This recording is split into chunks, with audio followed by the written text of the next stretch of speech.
La thérapie des chocs voulue par le chef de l'État, magistrat suprême, a donné 359 recommandations issues des états généraux du centre financier. La majorité a recommandé la révision des articles 149 et 152 de la Constitution pour transformer le Conseil supérieur de la magistrature en Conseil supérieur de la justice. En outre, elle intégrerait des acteurs supplémentaires issus du système judiciaire et de la société civile afin de rendre l'organe plus inclusif et représentatif. D'envisager le retrait et le désengagement du statut de Rome de la Cour pénale internationale si les attentes légitimes du peuple congolais ne sont pas respectées en ce qui concerne la poursuite et la délivrance des mandats d'arrêt attendus à charge du président Paul Kagame et consorts pour les crimes internationaux graves à l'est de notre pays. Tout est bien qui finit bien. Le ministre de la Justice, Constant Moutamba, est heureux de voir aboutir ces travaux qui se sont déroulés en 2 phases. Excellence, Monsieur le Président de la République, il faut une thérapie du choc. Il faut regarder le mal avec sincérité et lui administrer la thérapie qu'il faut. Nous proposons des mesures et des décisions fortes et drastiques. Que la révocation pure et simple des magistrats, greffiers, les secrétaires de parquet véreux qui ont excellé dans des mauvaises pratiques judiciaires qui ont nivelé vers le bas notre République. La radiation pure et simple des avocats, des huissiers véreux qui participent également à la déstructuration de notre système judiciaire. Le président de la République est resté formel. La justice congolaise doit guérir de ses maux. Le magistrat suprême a salué la qualité des travaux et surtout le sens des responsabilités des participants. En tant que garant du bon fonctionnement des institutions et magistrat suprême, j'affirme mon engagement personnel à accompagner la mise en œuvre idoine des recommandations issues des États généraux de la justice.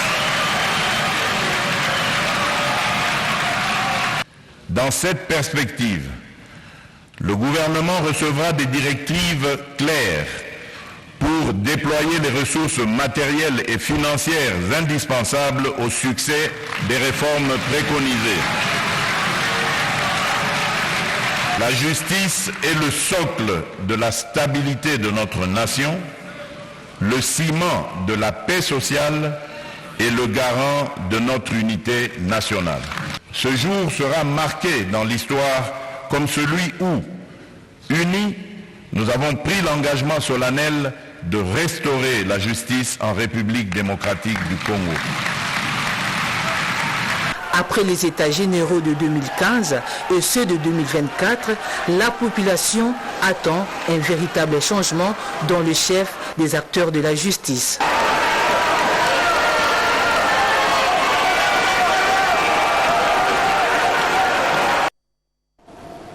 Au Kwilu, il y a eu prestation et renouvellement de serment des officiers de la police judiciaire à compétence générale et restreinte. C'était en présence du procureur de la République près le tribunal de Bounongo. Reportage.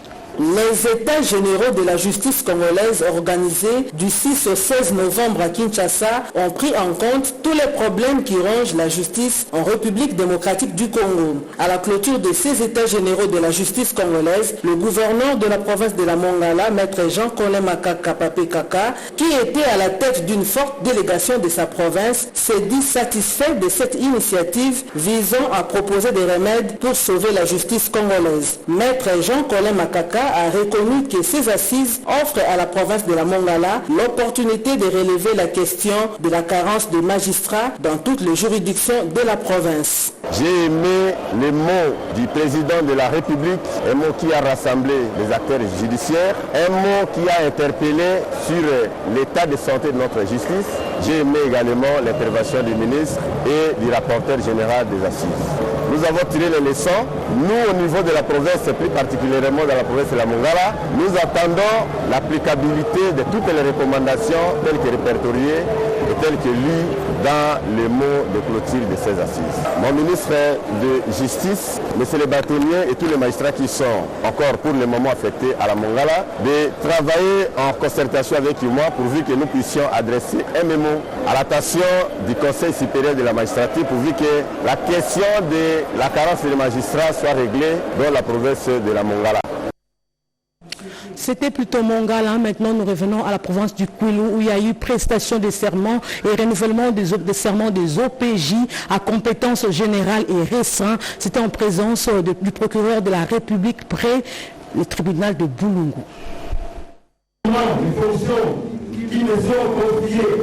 Ils sont au total 120 officiers de police judiciaire à compétences générales et compétences restreintes à avoir prêté et renouvelé leur serment devant le procureur de la République près le tribunal de Boulungu, Moussafiri Amouri Grévis. Le procureur a pris tout son temps pour expliquer l'origine de mot serment. Il a insisté sur le respect des lois, respect envers les vertus, tout en leur prodiguant de sages conseils. Le fondement du serment que vous avez prêté tout à l'heure ici en tant qu'officier de police judiciaire à compétence générale au sein tire justement son fondement de l'article 7 de l'ordonnance numéro 78-289 du 3 juillet 1978 relative à l'exercice des attributions d'officiers et agents de police judiciaire pour les juridictions de droit commun. Et le serment se présente ci-après par rapport aux mots qui sont pris. J'ai juré fidélité au président de la République, obéissance à la Constitution et aux lois de la République démocratique du Congo, de remplir fidèlement les fonctions qui me sont confiées et de rendre loyalement compte à l'officier du service. Pour comprendre le contenu de tous les thèmes qui sont dans ce serment, vous devez savoir exactement et avant le fondement même. Il les invite par ailleurs au respect des lois et principes dans l'exercice de leurs fonctions. Dans la province du Mai-Ndombe, les bâtiments abritant les cours et tribunaux ont été sabotés. Les détails dans ces reportages. C'est dans la nuit du lundi au mardi 12 novembre que le bâtiment abritant la cour d'appel du Mai-Ndombe a été pillé par des hommes non autrement identifiés. Ces derniers ont saboté le bureau et emporté les outils de travail tels que les ordinateurs. M. Jonathan Ilanga, chargé de greffe administratif, raconte le fait. C'était juste la nuit. Nous, le matin, quand on est venu au service, on a constaté qu'il y a des papiers éparpillés par-ci, par-là. Après avoir vérifié, nous avons constaté qu'on a cassé la porte. On ne sait pas si c'est un voleur, c'est pas les inconnus. On a volé d'autres histoires. Quant au président de la Cour, il a livré ses impressions en ce terme. Nous venons de constater avec amertume la destruction des dossiers. C'est comme si, effectivement, ça doit être un justiciable qui a été condamné, qui voulait entrer de faire disparaître les traces. Il est entré par la porte de derrière nos installations pour tout saccager, cherchant peut-être un dossier qu'il n'a pas pu retrouver. Il a tout détruit, il a détruit tout ce qu'il y a comme dossier là-bas. Nous regrettons vraiment cet acte et nous attendons que les enquêtes soient menées pour vraiment découvrir ce qu'il y a eu exactement. Alors que nous sommes à côté du parquet, il y a des policiers à côté du parquet. Tous les services de l'État doivent être sécurisés par la police. Rappelons que ce cas de vandalisme vient 5 mois après l'incendie nocturne de l'ancien bâtiment de la DGRM sur le boulevard Mobutu à Inongo. Situation sécuritaire dans les territoires de Dondo, dans le Bas-Ouélé, le gouverneur de cette province a réconforté les familles des victimes. Il n'y a plus de doute à entretenir sur la prochaine visite du président de la République, Félix-Antoine Tshisekedi Tshilombo à Buta, dans le Bas-Ouélé, rassure le gouverneur Mike David Mokeni dans sa mission depuis le week-end dernier à Zega, accompagné de la ministre de la Jeunesse et Éveil patriotique, Noéla Ayeganagato. À la même occasion, il a présenté les condoléances aux familles éprouvées par les événements tragiques survenus à Yakpa, dans les territoires de Bodo. Il a rassuré la population en annonçant 2 mesures urgentes dans les 72 heures pour restaurer la sécurité des personnes et de biens. Je vais saisir cette occasion pour informer à la population de toute la province du Bas-Ouélé Et dans les jours qui suivent, nous allons recevoir la visite chef de l'État, de son Excellence Félix Antoine Tshisekedi Tshilombo. Et donc, je vais inviter tout le monde à se préparer pour lui réserver un accueil chaleureux. Invoquant le 100 jours dès son avènement à la tête de la province du Bas-Ouélé, Mike David Mokeni a annoncé qu'il se présentera d'abord devant l'Assemblée provinciale avant d'en faire autant devant la population. En Équateur, le ministre provincial de l'Intérieur, Crispin Poutou, est déterminé à traquer les hors-la-loi, communément appelés Kuluna, qui sèment la désolation au sein de la population de Mbandaka. Au total, 87 bandits ont été arrêtés par la police nationale congolaise. Reportage Mini Etaka, Bosekota, Fiston Bokwa ont signé ces reportages. À travers l'opération RAF Kuluna, qui consiste à traquer ces hors-la-loi, communément appelé Kuluna, le ministre provincial de l'Intérieur et gouverneur intérimaire, Crispin Poutou-Moulia, vient d'effectuer des descentes dans différents lieux où sont détenus ces bandits de grand chemin, notamment à la prison centrale de Mbandaka, ainsi qu'au cachot de l'auditorat militaire de l'ex-Équateur et à la Pentier commandement ville pour s'enquérir des conditions de détention de ces hors-la-loi. L'autorité provinciale a par la même occasion prodigué quelques conseils à ce dernier et à la population d'avoir la culture de dénoncer tout cas suspect. Notons que cette opération qui répond aux attentes du chef de l'État, Félix Antoine Tshisekedi Tshilombo, s'étendra dans tous les territoires de la province de l'Équateur, a renchéri le ministre provincial de l'Intérieur et gouverneur intérimaire Crispin Poutou-Moulia. Le gouverneur militaire du Nord Kivu est allé encourager les jeunes pour les initiatives de prise en charge et de résilience contre les M23. Par sa visite ce 16 novembre 2024, le gouverneur militaire du Nord Kivu lance un message fort à la rébellion qui convoite la ville touristique de Goma. Le général-major Peter Chirimwami Kuba, sous la pluie, visite l'usine Banderire Malekera Bezo BMB en sigle, en pleine installation en ville de Goma. Elle œuvre dans la production de l'eau minérale. Le gouverneur est satisfait. Il s'engage à accompagner M. Bezo, promoteur de l'entreprise. Avec le soutien de tous, cette usine sera bientôt inaugurée. En Ituri, le processus de désarmement et de démobilisation au site Nyango en territoire d'Irumu a pris fin le jeudi dernier. La cérémonie a été présidée par le commandant 32e région militaire, Junior Selemani, nous en dit un peu plus. 174 démobilisés, constitués de hommes et femmes, connaissent une réintégration communautaire grâce au projet TIMO, financé par l'Union européenne et mis en œuvre par l'OIM. Ce jeudi 14 novembre 2024, ces derniers ont reçu des certificats attestant la fin de leur processus de désarmement au site de Diango, localité située à une dizaine de kilomètres de la ville de Bunia. Une autre liesse provient de la coordination provinciale du PDRCS. Profitons maintenant pour lancer l'appel solennel à tous les jeunes et gens qui sont encore en brosse avec des armes, de ne pas traîner le pas. De son côté, le chef des bureaux de l'OIM se réjouit de voir les objectifs assignés être atteints. Représentant l'autorité provinciale, le commandant des régions militaires, le général-major Urbain Tamboukabame, a appelé ces derniers à pérenniser ces acquis. Aujourd'hui, nous vous exhortons d'être désormais les acteurs de la paix, les acteurs de développement de vos communautés respectives. $225, telle est la rémunération perçue par ces exécutants de travaux de haute intensité à main d'œuvre. Ces fils et filles de l'Ituri qui ont accepté de saisir la main tendue du chef de l'État, Félix Antoine Tshisekedi Tshilombo, en enterrant la hache de la guerre à travers le PDRCS, lancé officiellement en Ituri par le gouverneur militaire de l'Ituri, le lieutenant-général Bouyon Kachama Johnny, le 17 avril de l'année dernière. Suivez à présent cette formation sur les femmes leaders. Nous sommes là dans la province du Nord Kivu. Ces programmes Chilid concernent nos sous-provinces. Le Kasaï central, oriental, la Tchoupo ainsi que le nord et sud Kivu. En tout, 120 femmes, soit 20 par province, ont été ciblées dans cette phase pilote pour être formées sur l'intégration au leadership féminin et le rôle que joue la femme dans la société en général et dans la politique en particulier. Concrètement, les femmes seront accompagnées avec des stratégies du connais-toi toi-même, c'est avoir des stratégies dans les domaines électoraux, dans les domaines des plaidoyers et dans les domaines politiques. Plusieurs femmes, quelques hommes leaders qui se sont engagés notamment dans la politique ont réitéré leur détermination à vouloir désormais assurer leur rôle dans la société.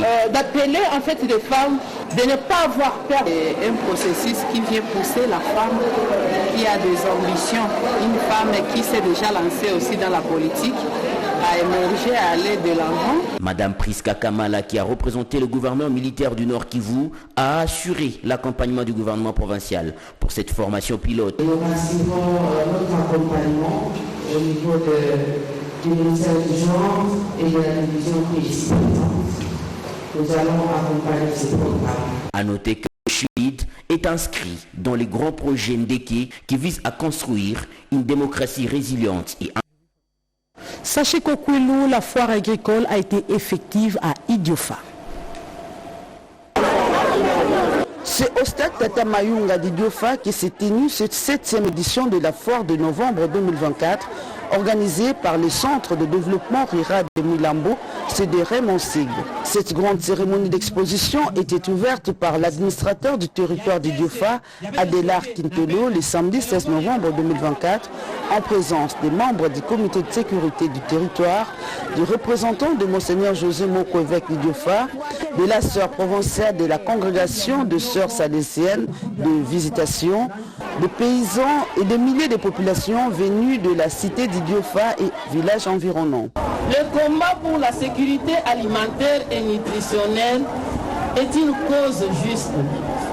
Et les causes justes sont nobles. Elles doivent être soutenues et défendues en tout temps et en tout lieu. La sécurité alimentaire et nutritionnelle n'est pas seulement une priorité, elle est une nécessité absolue pour l'humanité, car elle est la vie. Je ne peux me taire, chaque chemin a ses difficultés. En ce qui nous concerne maintenant, les routes sont à l'état de délabrement avancé. Cette foire est une occasion pour les organisateurs d'encourager les membres du groupement de solidarité et les autres paysans dans la production agricole. Au Kasaï, par contre, les chefs coutumiers sont appelés à favoriser l'unité et la paix pour le développement de leur entité. C'est l'essentiel de la réunion tenue dans la ville de Chikapa avec l'appui de l'honorable Wanier Tchenda. L'union fait la force et c'est dans l'unité que l'on peut développer la province du Kasaï. Ayant compris cette optique, les chefs coutumiers de la ville de Chikapa et ses environs se sont réunis pour soutenir l'honorable Richard Tchenda Wanier qui prône l'unité pour le développement de ces coins de la République démocratique du Congo. Cette rencontre a été tenue sous le leadership de l'honorable Richard Tchenda, une première de l'histoire de la province du Kasaï. Et ces chefs ont profité de l'occasion pour soutenir la vision du chef de l'État, Félix Antoine Tshisekedi Tshilombo, et surtout la démarche de la révision de la Constitution ou encore le changement de cette dernière. Moi, je suis pour une révision profonde, c'est-à-dire peut-être un changement de cette Constitution pour l'adapter à la congolaise. Je demande à tous mes frères, soyons unis. Nos divergences politiques, acceptons. Mais sur le plan de l'agriculture, comme le ministre que nous avons aujourd'hui, pêche et élevage, un secteur fondamental de l'agriculture, nous les tendons la main avec tous les chefs coutumiers. Nous les soutenons pour que ce qu'il fait, avec ce que nous avons vu dans le budget de l'État, qu'il nous aide à commencer la pisciculture, l'élevage, et donc les axes très importants de l'agriculture. Les chefs coutumiers attendent. La résidence des gouverneurs du Haut-Ouélé est en pleine réhabilitation sur financement propre. Le gouverneur de cette province a palpé les réalités de ces chantiers. Damassé Solé. La ville d'Issirou, capitale provinciale du Haut-Ouélé, dispose d'une somptueuse résidence officielle pour le gouverneur, en prévision des grandes activités de haute portée nationale qui pointent à l'horizon dans cette ville de la bienheureuse annualité. En cette fête d'année 2024, des travaux de revitalisation y sont diligentés par le gouvernement provincial. Jean Bakomito Gambou, qui tient à sa splendeur en vue d'offrir à ses invités de marque un séjour digne et agréable, fait le tour du berger, la verdure, les façades extérieures et intérieures du bâtiment, même les travaux de construction des annexes et de la clôture pour sécuriser l'espace, rien n'échappe à son contrôle. Tout doit se terminer dans le délai, explique-t-il. On essaie de faire quelque chose sans consolider les acquis. On essaie de construire là où ça n'a pas été fait. Il nous faut clôturer totalement la résidence, mais également finir gauche à droite les quelques chantiers qu'il y avait, apporter quelques édifices complémentaires afin de pouvoir doter la province d'une résidence capable d'acquérir les autres marques. Nous y travaillons. Déjà, je dis merci au vice-gouverneur et à toute l'équipe pour le travail qu'ils ont abattu jusque-là. C'est vrai que les moyens sont limités, mais avec les moyens de bord, ils ont essayé de faire quelque chose. Nous allons continuer ensemble pour que nous soyons à même d'accueillir tous nos visiteurs et leur permettre de passer un séjour agréable dans la province du Haut-Ouélé, ici au Kumboka. La ligne électrique Lubumbashi-Kipushi, coupée suite au vol des câbles par des personnes non identifiées, a été réhabilitée par la direction région sud de la SNEL. Dans la province du Haut-Katanga, la Société nationale d'électricité SNEL SA, direction région sud, ne cesse de déplorer des cas de vol de ces câbles électriques à répétition. Le dernier cas en date est celui survenu le samedi 6 novembre 2024 aux petites heures du matin sur la ligne aérienne 120 kV Kipushi 1. Aussitôt informé de cet acte de sabotage et de vandalisme, intervenu à 48 heures de l'arrivée du chef de l'État dans cette ville frontalière, le directeur général manager de cet établissement public, Fabrice Lusinde, avait instruit et dépêché sur place le directeur régional sud, Jean-Marie Moutombongoi, et une équipe de techniciens qui ont rétabli la fourniture en électricité depuis le vendredi dernier dans la ville de Kipushi et à Lubumbashi, précisément dans quelques quartiers des communes de Kenya et de Kampemba, ainsi qu'au quartier Katuba. Face à ces actes de sabotage perpétrés par les ennemis du développement de cette province à caractère industriel minière, la SNEL appelle les autorités politico-administratives et sécuritaires compétentes à la vigilance pour protéger les infrastructures et autres matériels de cette société qui tient actuellement à améliorer à travers les 26 provinces du pays la qualité de ses services conformément à la vision du chef de l'État. La sécurité aérienne en RDC se trouve désormais dans le cahier des charges de l'autorité de l'aviation civile congolaise. Cette structure fait un travail de qualité grâce à son comité de gestion. L'autorité de l'aviation civile veille à ce qu'il n'y ait pas d'accident d'avion dans un État. En RDC, ce travail est exécuté par l'autorité de l'aviation civile congolaise qui, à travers son travail de titan, veille et garantit la sécurité aérienne en RDC telle qu'en assure son comité de gestion. Voilà pourquoi, pour cette assiduité et sa loyauté à celui qui a fait d'elle DGA de cette société, Natacha Emmanuela Bolombo s'est vue gratifiée par ses prix Fachi pour la bonne gouvernance de l'agence globale communication. Mes impressions ne peuvent être que de très bonnes impressions au regard du prix que Madame a obtenu, qui stipule en réalité qu'il y ait un prix pour la probité morale et la bonne gouvernance auquel elle a fait preuve depuis ses débuts jusqu'à ce jour à la tête de cet établissement public dans le secteur de l'aviation. Les prix n'honorent pas seulement la DGA, mais fait plutôt la fierté de l'ensemble du personnel appelé à garantir un travail de qualité dans ce secteur de l'aviation civile. Aujourd'hui, c'est un honneur pour nous de leur décerner ce prix et pour montrer aussi à la face du monde que les femmes en République démocratique du Congo sont en train aujourd'hui de montrer à la face du monde que les femmes sont capables de pouvoir diriger les grandes institutions et de diriger les grandes entreprises. Les professeurs de la faculté de médecine dentaire de l'université de Kinshasa ont lancé un cri d'alarme aux autorités compétentes pour l'équipement de matériel de laboratoire facultaire, nous dit Pirumbu Saïdi.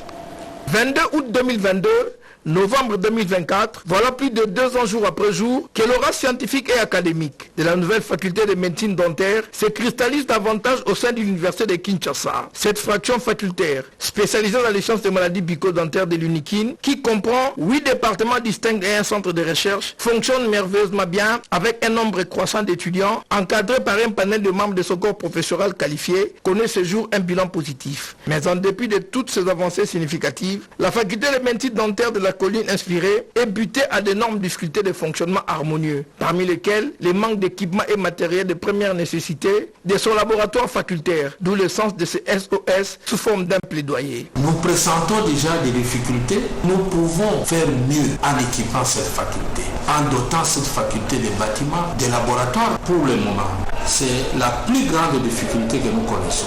Nous avons inscrit environ 900 étudiants en première année. Une forte demande. Cette demande-là demande une bonne organisation des laboratoires. Parce que ces étudiants qui vont passer en BD, Bachelor 2, vont manipuler. Vous ne pouvez pas former un chirurgien dentiste théoriquement. Il faut le former aussi pratiquement, il doit manipuler. Donc nous avons des difficultés du côté laboratoire. C'est pour ça que nous avions demandé à nos partenaires belges, chinois et ailleurs, les sponsors au niveau du gouvernement, de financer le laboratoire. Hormis toutes ces difficultés, les doyens de la faculté de médecine dentaire caressent des meilleures perspectives d'avenir, d'âge d'une grande noblesse scientifique pour la dernière née des facultés de l'université de Kinshasa. Et puis, plus de 300 lauréats ont été honorés à l'Institut supérieur des techniques appliquées. C'était au cours d'une cérémonie de collation des grades, académiques, allais-je dire, 2023-2024, organisée par le comité de gestion de cet alma mater, nous dit Fabrice Moubenga. La tradition a été respectée ce samedi 16 novembre 2024 à l'Institut supérieur des techniques appliquées ISTA Kinshasa, celle de procéder à la collation des grades académiques aux lauréats qui ont terminé leur cursus de formation dans cet établissement d'enseignement supérieur au cours de l'année académique 2023-2024. Plus de 300 lauréats issus de toutes les filières, à savoir électricité, mécanique, électronique, météo, aviation et maintenance des équipements médicaux ont été à l'honneur au cours de la cérémonie organisée par le comité de gestion que dirige le professeur Anaclé Kaouli. Ce dernier a félicité toute la communauté de l'ISTA qui a travaillé d'arrache-pied, chacun en ce qui les concerne, pour parvenir à ce résultat en toute sérénité et sans encombre tout au long de cette année académique. Le DG de l'ISTA a mis l'accent sur la réalisation de l'informatisation de tous les services et sur le passage du premier au troisième cycle avec comme conséquence l'accroissement des besoins en infrastructure. S'agissant des activités de recherche, le professeur Anaclé Kaouli a épinglé l'organisation des journées de technologie innovante au cours desquelles plusieurs œuvres d'esprit ont été exposées. Et pour terminer, la rentrée académique 2024-2025 à l'Institut supérieur technologique de Kinshasa a bel et bien eu lieu le vendredi dernier. Les autorités académiques ont encouragé les anciens comme les nouveaux à l'assiduité et la discipline. Rodépanda nous en parle. C'est ce que l'on peut appeler la curiosité scientifique et intellectuelle dans la formation.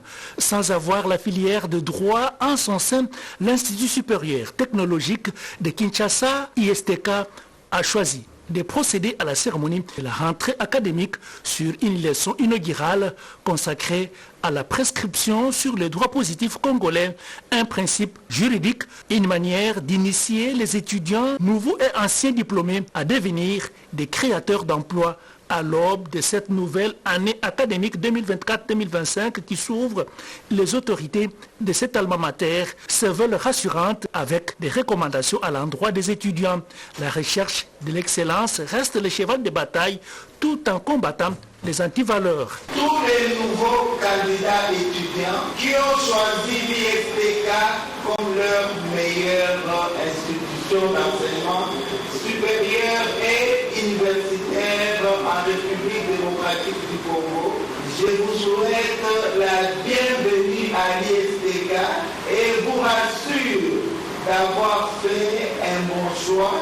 Soyez des étudiants qui aiment apprendre dans un esprit éthique et de moralité élevée. Notre gratitude au président du conseil d'administration, M. Ndoko Lubida Philippe, pour vos efforts combien louables.